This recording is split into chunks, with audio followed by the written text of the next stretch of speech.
Something profound is happening beneath the surface of modern relationships, and most people haven't noticed it yet.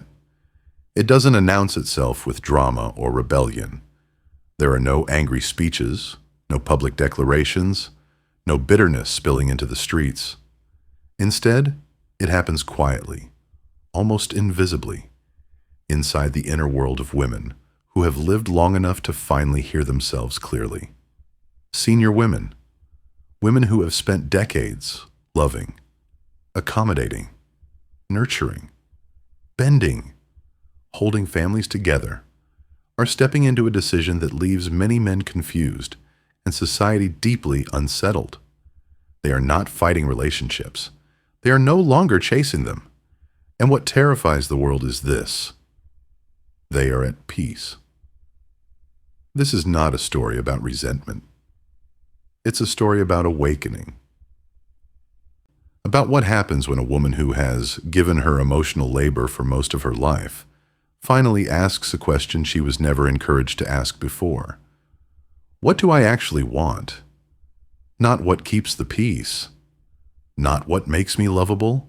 Not what makes me a good woman. But what feels true in my body, my mind, my spirit. That question, once asked honestly, changes everything. And for many women in the second half of life, the answer no longer includes centering men or romantic partnership as the axis of their existence. Imagine a woman in her late 50s, sitting across from her husband of 30 years at dinner. The scene looks ordinary from the outside. He talks about his day, his plans, his opinions. She listens, nods, responds at the right moments. She has perfected this role over decades, but inside, something has shifted. Not because he is cruel, not because there was betrayal or abuse, but because she has quietly stepped out of the performance. She is present physically, but inwardly she is elsewhere, observing her own life for the first time, as if from a distance. And the realization lands with unsettling clarity. I have been living as a supporting character in my own story. Carl Jung called this moment the beginning of individuation, the process of becoming who you truly are, rather than who you were shaped to be. For many women, this process does not begin in youth. It begins after the children are grown, after the responsibilities ease, after the noise of constant caretaking fades enough to hear the deeper voice within. And when that voice finally speaks, it does not whisper about compromise. It speaks about truth. The numbers tell a story that most people misunderstand. As women move into their late 50s and 60s, fewer and fewer of them are interested in dating, while men in the same age group continue searching for partners. By traditional logic, this should be a crisis of scarcity. But it isn't. Senior women are not failing to find men. They are opting out.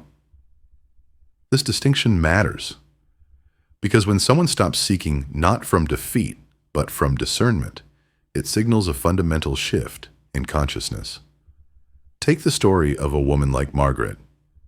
She spent 35 years married to a man who was, by most standards, decent. He wasn't violent. He wasn't overtly controlling. He simply occupied the center of the relationship, as he had been taught to do, and she orbited around him. She managed the household, raised the children, maintained social connections, and absorbed emotional tension so smoothly that it became invisible, even to herself. Somewhere along the way, her own desires became background noise. At 62, after her youngest child left home, she found herself sitting alone in her kitchen one quiet morning, struck by a realization that felt both devastating and liberating. She couldn't remember the last time anyone had asked her what she wanted. Not for dinner, not for the evening, not for the next chapter of her life. The divorce that followed wasn't explosive. It didn't need to be. It felt like exhaling after holding her breath for decades. What happened next surprised everyone around her. Men expressed interest, kind men, stable men, men who, on paper, seemed like good prospects. She declined all of them, not because she was wounded, not because she was afraid, but because she had discovered something that felt almost forbidden to say out loud.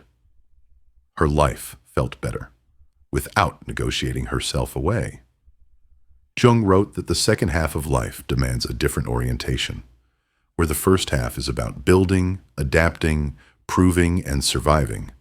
The second half asks for authenticity. Depth replaces performance. Meaning replaces approval. For women who have spent 50 years prioritizing others, this psychological shift can feel like waking up from a dream they didn't know they were in.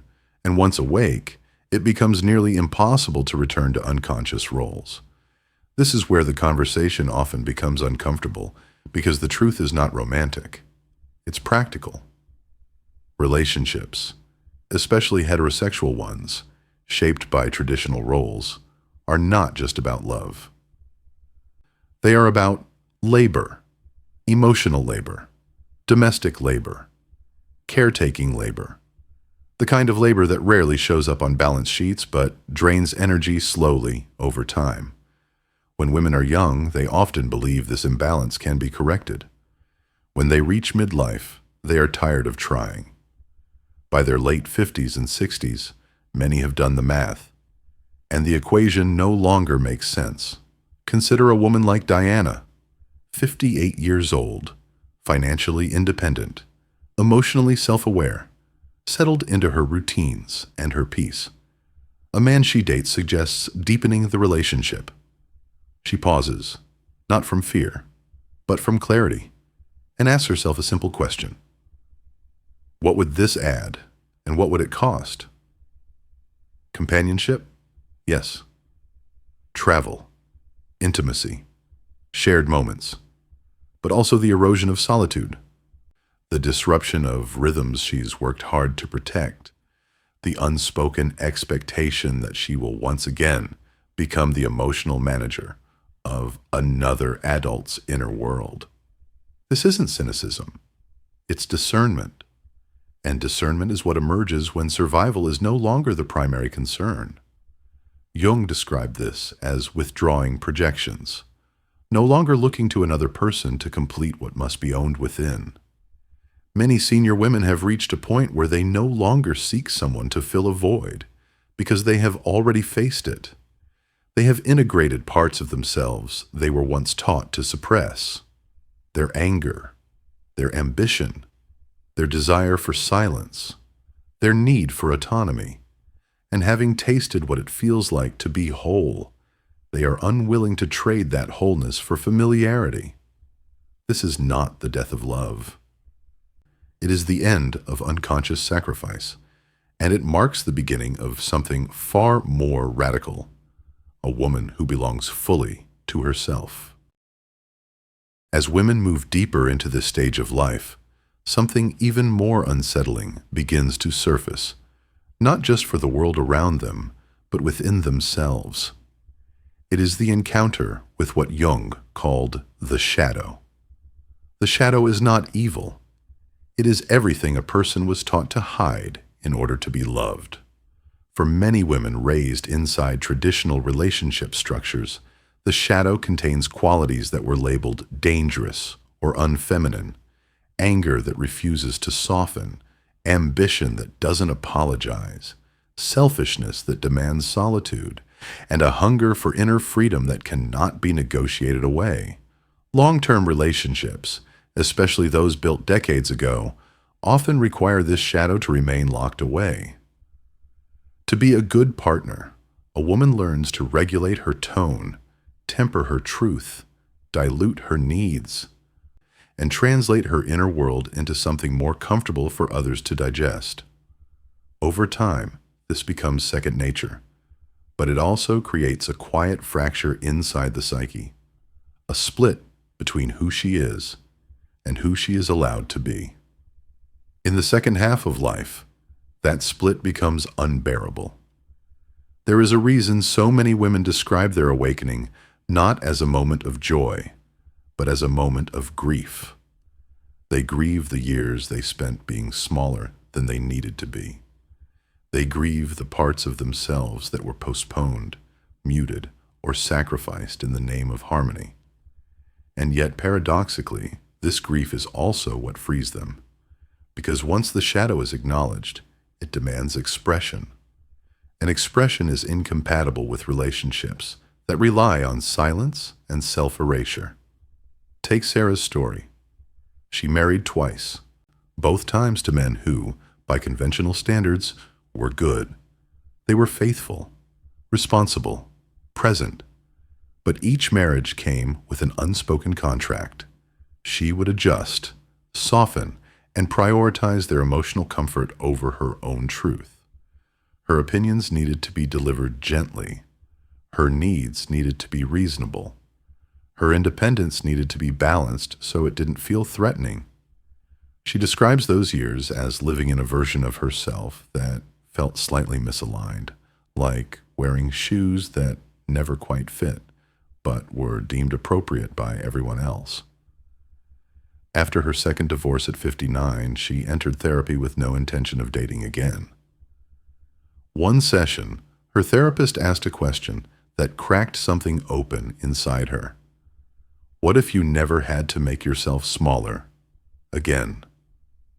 The question didn't demand an answer. It simply sat there, heavy and undeniable.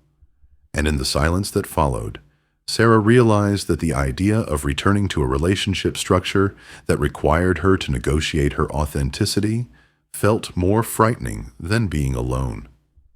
She began to live differently.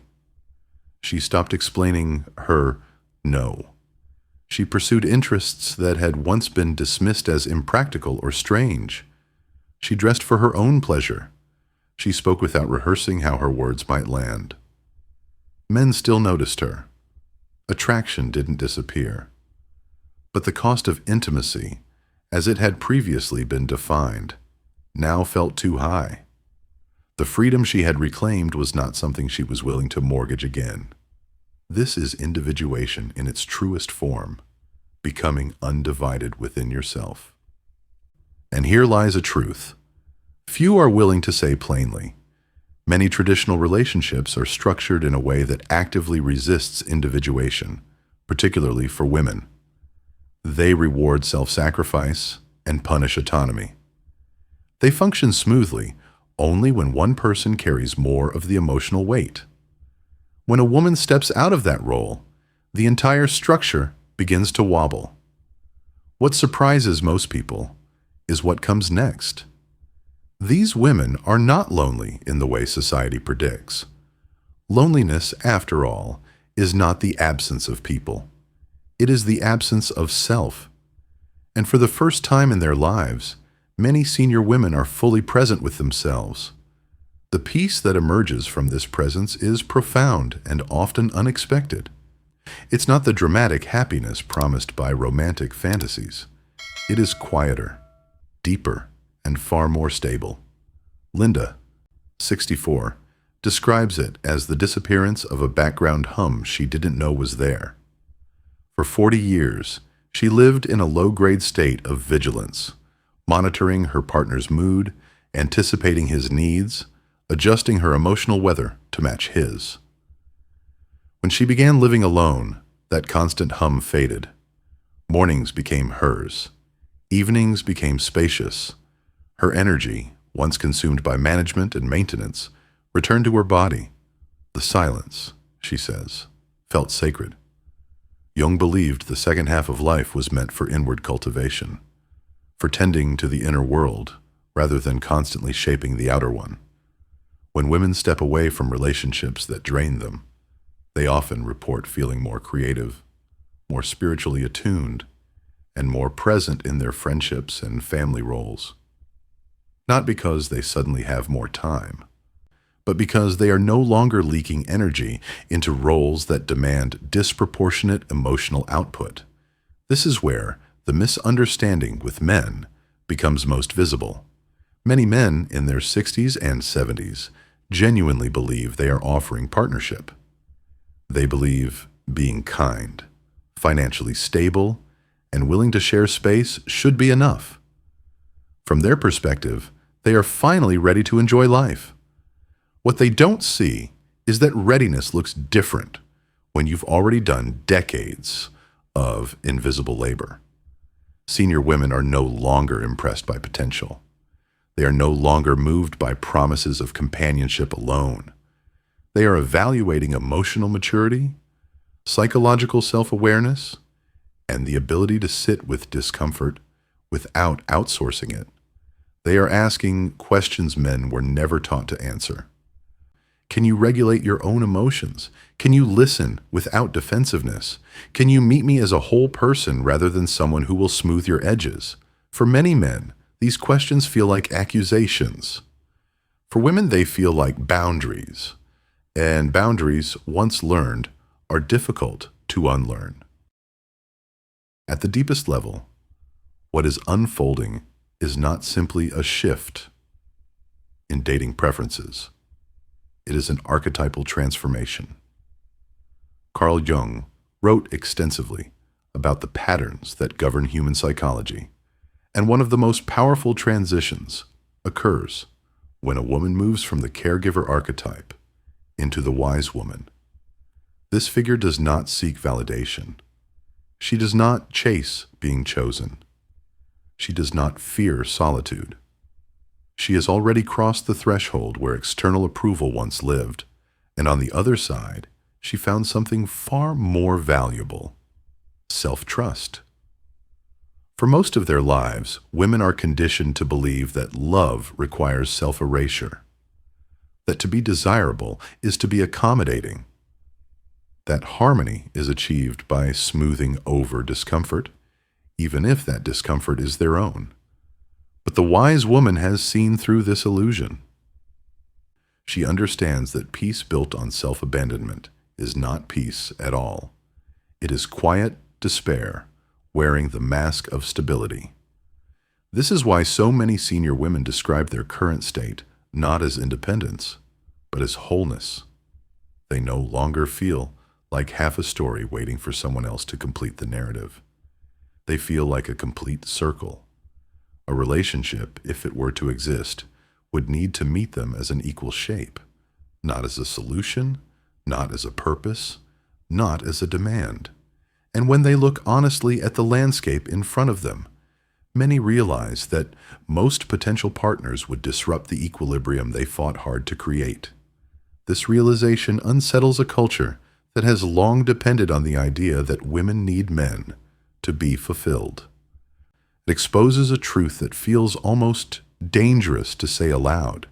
Some women are discovering that fulfillment does not require romantic partnership at all. Not because men are inherently flawed, not because love is meaningless, but because the cost of maintaining traditional dynamics now outweighs the reward.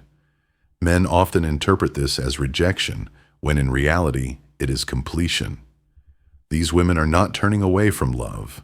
They are turning toward themselves.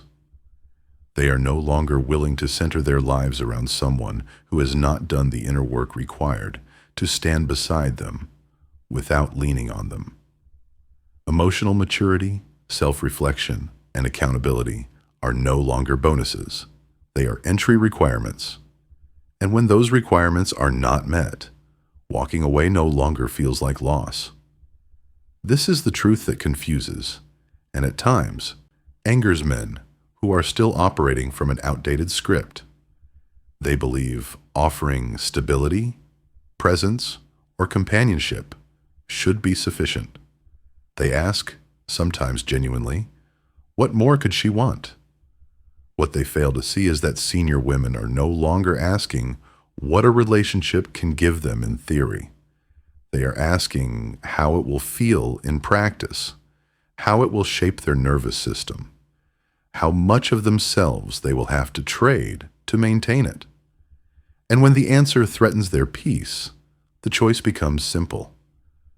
What these women were never prepared for is the discovery that solitude can be nourishing rather than frightening, that quiet can be expansive rather than empty.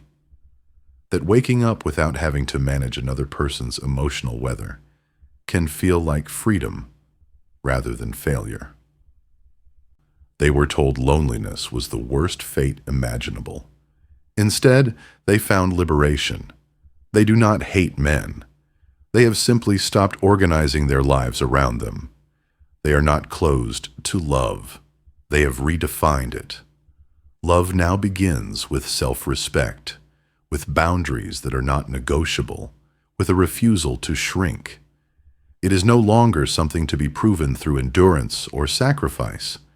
It is something to be chosen consciously, or not at all.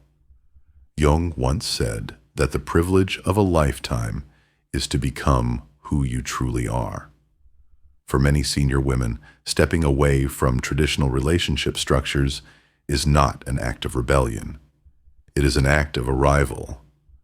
After decades of becoming, adjusting, surviving, and giving, they have reached a place where they finally belong to themselves.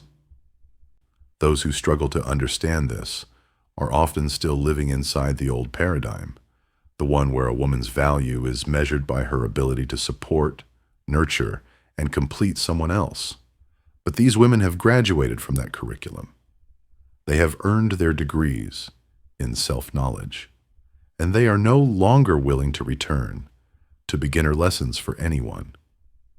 This is the psychology behind why senior women no longer center men in their lives, not with anger, not with bitterness, but with the quiet confidence of people who have finally discovered what they need and what they no longer do. They are choosing peace. They are choosing autonomy. They are choosing to live the second half of their lives on their own terms. And once this truth is seen clearly, it cannot be unseen.